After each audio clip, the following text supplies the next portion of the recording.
Hi, my name is Neil Goldberg, and I'm the founder and artistic director of the Cirque Dreams brand of entertainment, which is now in its 20th year of existence.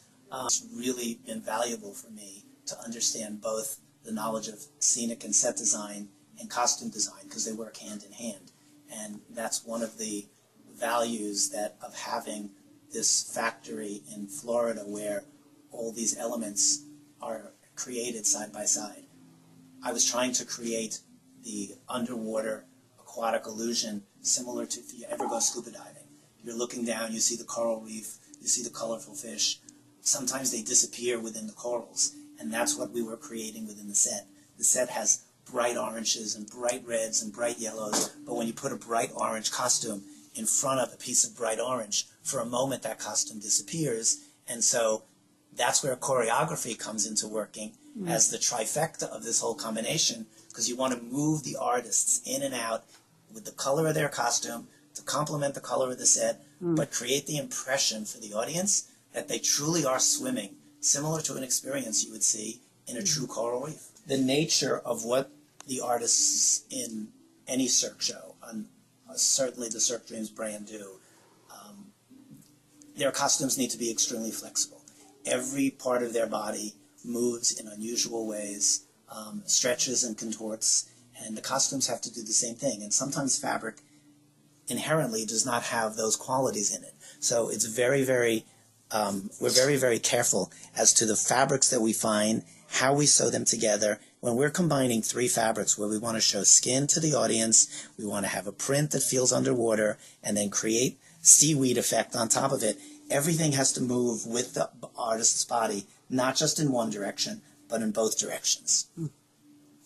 Of course, every costume has 6 or 7 pieces. It's the body, it's all the accoutrements and attachments, it's the shoes, which are custom made and hand painted and leather dyed, and headpieces. This is the headpiece of the seahorse.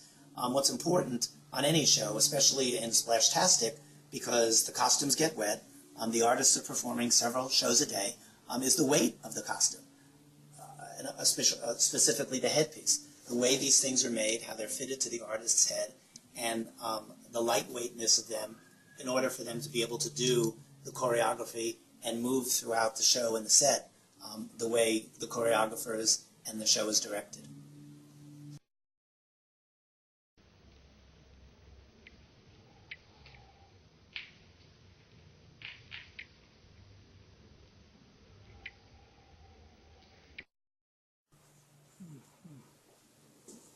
The detail is so incredible.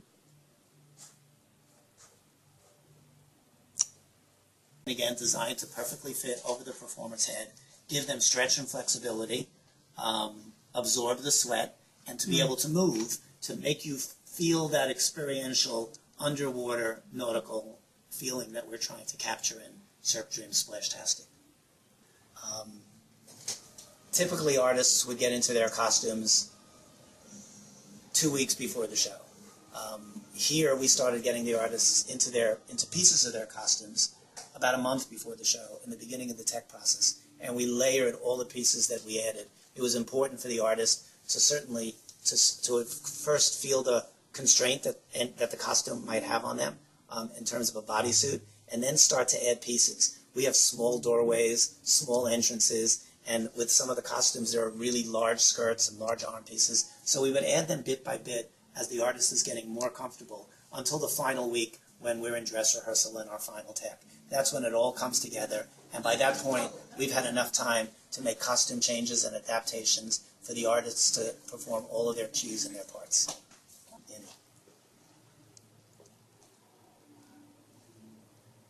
And how much would that weigh? Yeah, how much is that? I don't think that this weighs more than 3-4 pounds. You know, and of course, and the headpieces, it looks, again, very heavy, but really fits the performer's head, gives them the flexibility to move around, and, you know, the skirt and the headpiece needs to move together, and that's part of the design process.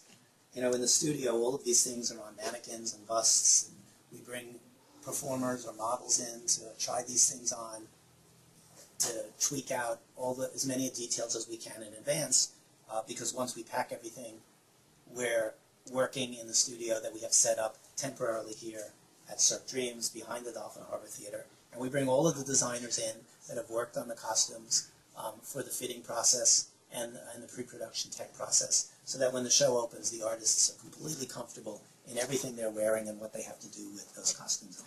Now, Neil, if I remember correctly, you said that every one of these costumes is done in duplicate? Yes. Wow.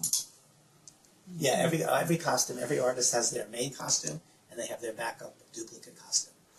This way we can always keep the show fresh. What's really important for us with any Cirque Dreams brand show, but especially Splashtastic, is we opened the show a day ago. We're here through the middle of August. We want everyone to see the exact same experience whenever they come to the